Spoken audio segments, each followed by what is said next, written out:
অনেক তো হলো সংসারের জন্য কাজবাজ, ছেলে বর সংসার নিয়েই তো সারা জীবন, তাই না?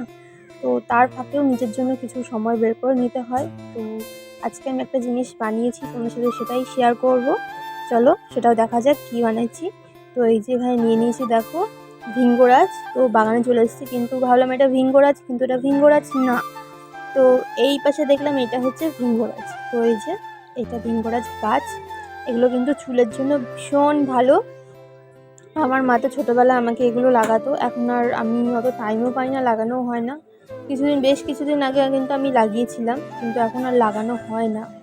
অনেক কাজের চাপ রয়েছে, ছেলে বাচ্চা সেগুলো রয়েছে, তার মধ্যে সেগুলো সামলে আর করতেও ইচ্ছা করে না নিজের জন্য। তাও ভাবলাম না আজকে একটু করবোই। নিজের চুলগুলোর অবস্থা দেখে নিজের চুলগুলো যা বলবো এত খারাপ হয়ে গেছে, তোমার সাথে কী শেয়ার করব। তো চলো এগুলো দিয়ে একটা ঝটপট বানিয়ে ফেলি, একটা চুলের জন্য মাসাজ অয়েল।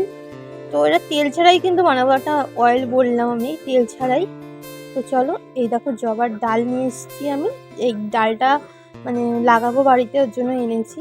আর পাতাগুলো কিছুটা নিয়ে নেবো। জবা ফুলের পাতা কিন্তু খুব বেশ চুলের জন্য ভালো। আর এখানে কড়িও নিয়েছি কিছুটা, ফুল পাইনি।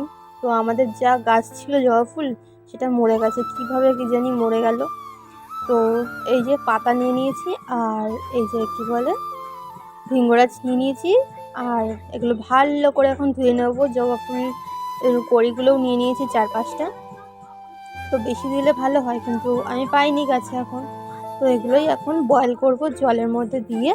তো এই যে দিয়ে দিলাম 3-4টে রয়েছে এখানে। আর পেঁয়াজ দিয়েছি, নিম পাতা দিয়েছি, নিম পাতাও ভালো। পেঁয়াজ তো জানেন যে তোমরা সবাই জানো চুলের জন্য কতটা ভালো। তো এগুলোকে ফুটতে দেবো ঘন্টাখানিকের মতো, একদম অল্প করে ফেলবো ফুটিয়ে। তো চলো একটু বাগান দিয়ে আমরা ঘুরে আসি। এই যে জবার ডালটা কিন্তু এখানে লাগিয়ে দিয়েছি। আর এই পাশেই কিন্তু ছিল আমাদের জবা গাছ, বিশাল বড় জবা গাছ ছিল। আর এই যে এই গাছটা আমি লাগিয়েছি কিছুদিন আগে, মানে 4-5 মাস আগে লাগিয়েছি, কি সুন্দর ফুল হয়েছে। আর এই দেখো আমাদের পেঁপে গাছ। তো আমাদের বাড়িতে কিন্তু অনেক পেঁপে গাছ আছে।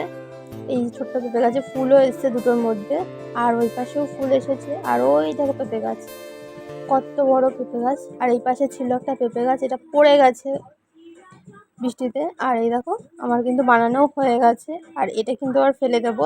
তারপর দেখো এরকম একটা বোতল নিয়ে নিতে হবে, এর মধ্যে মানে যেটা বানিয়েছি মানে মাসাজ অয়েলটা, সেটা এটার মধ্যে ঢেলে কিছুদিন আমরা রেখে ইউজ করতে পারবো। তো মাসখানিকের মতো না ব্যবহার করলেই হয়, এটা সপ্তাহে 2-3 বার ইউজ করতে পারো তোমরা, বেশ ভালো কাজে দেয়। তো আগে এরকম ইউজ করতাম আমি, এখন হয় না সময়ের অভাবে। তো এটা দিয়ে কিন্তু ভালো মানে চুলে লাগানো যাবে। এরকম একটা বোতল থাকলে তোমরা কিনতেও পেয়ে যাবা। তো এই যেটা স্প্রে করলে মাথায় খুব ভালো, মানে মানে খুব সহজে লাগানো যাবে এটা। তো এই দেখো ভীষণ মানে গন্ধটা অন্যরকম লাগছে এখন। আর এটা তো আটকে যাচ্ছে আমার হাতে, এর মধ্যে একটা স্টিকার দেওয়া ছিল। তো ওই যে দেখো আটকে যাচ্ছে কীভাবে। তো চলো এবার মাথায় একটু লাগিয়ে নিই। এই যে আমার চুলের অবস্থা, চুলটা আরও কেটে ফেলেছি, চুল যা উঠছে কি করব। আর চুল তো হচ্ছেই না।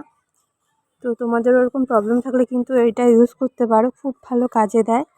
তো চলো ঝটপট লাগিয়ে ফেলি। তো কেমন লাগলো ভিডিওটা তোমরা জানিও। Tata, bye bye.